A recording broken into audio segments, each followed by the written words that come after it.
Welcome. Today we have Lynn Smullen, SVP Global Strategic Clients Group from Oracle, one of the great leaders in our PTC group, one of our board members, and big supporters of PTC over the years. And we're delighted today to have Lynn with us to talk a little bit about, we're going to start talking about industry trends, we'll talk about COVID, we'll talk about where she's been and sort of the journey she's been on as an executive, and then finally just talk about what does the future look like for all of us. So very excited about having a good discussion with you today, Lynn.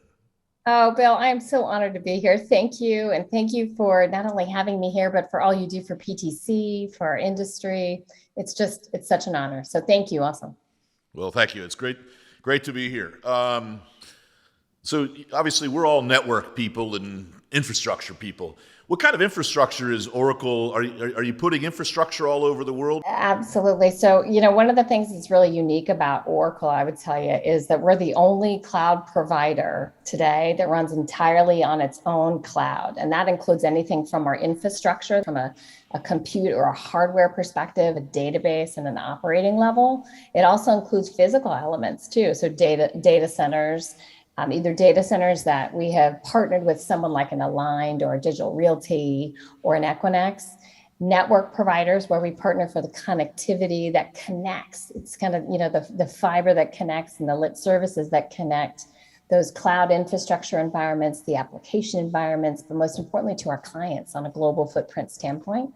So we operate truly at the infrastructure level, but we also operate entirely on our own, as I mentioned, through the application stack. So everything from databases that are used to run the core applications in the front part of our business for customer experience, all the way through to how we run our finance and operations for our enterprise resource planning and supply chain management, human capital management. Those are all enveloped and part of the Oracle suite, which makes us really unique in the space because we literally play at all level. We use our own, what we call Oracle at Oracle. We use our own technologies, our own platforms to run and operate our business, which puts us in a really unique position with our clients where they're on that path for digital transformation today, trying to figure out how they take advantage of new models, ways to transform and show up differently for their clients and businesses. And they're looking for partners who have been there. And we've gone through that journey ourselves. We continue to go through it technology-wise, client culture, client experience-wise, but also from our employee perspective. Well, so through all this, one of the things, obviously, you most of your career there has been in the middle of COVID, right? I mean, it's so you joined a new company, you had a new team, you had to do everything sort of on Zoom. When did you actually meet all your teammates and the team? Did it take a while, or was it how was it for the first few months? Such a great question. So I have been entirely remote as part of Oracle, joining on board. The physical element of it. I actually had the great opportunity to connect with a smaller group of my colleagues on occasion over the last several months, and just the sheer energy. I think we through the last 2 years maybe forgot or just lost that it was a great reminder of the impact of personal connection, of like the human connection element, which is so important for what we do in communications and ICT. So in your view, COVID's in the back, is in the rear view window. You're sort of, because you obviously many of our viewers and colleagues are actually still in Asia, which is still somewhat in obviously China and Hong Kong are still a bit turbulent here with COVID. How do you feel about it in the United States? Do you think do people even think about COVID anymore, or is it completely off people's minds? I think it's always going to be on people's minds. I don't think it's ever going to go away entirely. I think that we have started to adapt to it a lot more so, and getting more comfortable with second series of boosters and children being vaccinated and just general approach. I think that I still wear a mask on the airplane. Do you know what I mean? So I think that what we do in terms of the norm will continue in whatever the individual sees fit. Look, we're a global company, as you mentioned, right? And so we have a lot of sensitivities to our colleagues and peers around the world who aren't quite yet at the cycle where we are in the US. So we as Oracle are very sensitive to that and continue to maintain that we follow what's happening locally, right? But we also let our employees make that decision for what they're comfortable with. And it's important to do that. That's really, really good advice. And one of the things that I love about you also is that you tend to you embrace diversity, you embrace all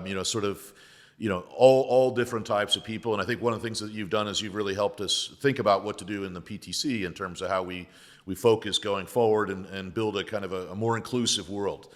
Tell us a little bit about what you're trying to do with PTC, and because it's a chance for you to sort of tell us, your new group that you're forming that's really looking at these key issues, and where do you see that? What's your goals, and what are you going to try and do over the next couple of years as you build? Oh, thank you for the opportunity to use this platform for this. First off, and thank you for your sponsorship too for this, because this was new for us as an organization. For those who don't know, this year at the PTC, we made a decision as an organization to stand up for the first time our committee for diversity and inclusion, and are working to source some wonderful leaders who have put their hands up right away across our industry and said, I want to be part of this. Our vision is that we help create through PTC and through this committee a network of connections that help expand and elevate those who are currently in our community, but also extend it to those outside of it to bring them in and create an even better industry, stronger industry through diversity of thought, experience, background across any area of ICT globally.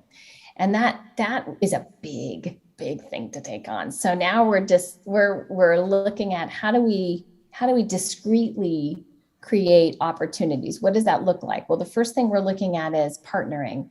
There are similarly situated organizations, whether it be with capacity or with infrastructure masons as two examples, or WTF, where there's been great advances made in that space. How do we lean into that? And with maybe TMF, with TM Forum, and again, bring together the collaborative community of which PTC is one, and through this committee do that. We're going to look to do programmatic things as well at the conference that speak to engage and get involved with those communities of interest that we have across ICT, to give them the opportunity to engage, to have a voice, and to participate in all things with PTC. I would also put out there that if anyone is interested in joining our committee, do feel free to reach out to me. You can find me on LinkedIn, and I would love to welcome you into it. Well, we're excited to watch you in the space, and you've been one of the great leaders and one of the people that really gives back as well, which we love in this industry, because I think it's as important in this industry to contribute in both ways. And we appreciate your help with the PTC, and we really appreciate you taking the time to be on Digging into the Future. So thanks again, and we'll look forward to seeing you in Hawaii. Excellent. It's my honor, and thank you for everything. Really, thank you. It's been a pleasure.